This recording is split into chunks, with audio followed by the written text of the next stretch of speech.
নামাজ পড়লে করণীয় কি? প্রথম রাকাতে সূরা ফালাক পড়লে ভুলে দ্বিতীয় রাকাতে সূরা কাউসার পড়লে করণীয় কি?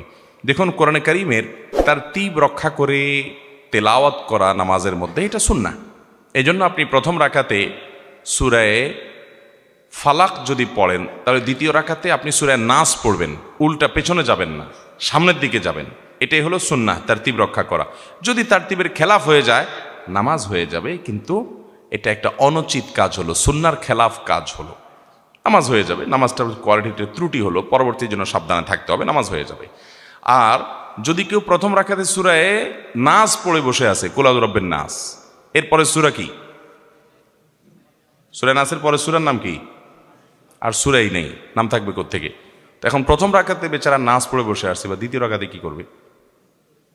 এই জন্য অনেক ফুকাহা একরাম পরামর্শ দিয়েছেন, ফুকাহানা পরামর্শ দিয়েছেন যে দ্বিতীয় রাকাতেও সে সূরা নাসই পড়বে, দ্বিতীয় রাকাতেও সে আবার সূরায়ে নাসই পড়বে। অতএব এর মাধ্যমে তার নামাজ হয়ে যাবে, কিন্তু ইচ্ছাকৃত এরকম করবে না। এটা হতে পারে কখনো অনিচ্ছাকৃত হয়ে গেছে, হ্যাঁ, তাহলে কোনো অসুবিধা নেই, নামাজ হয়ে যাবে।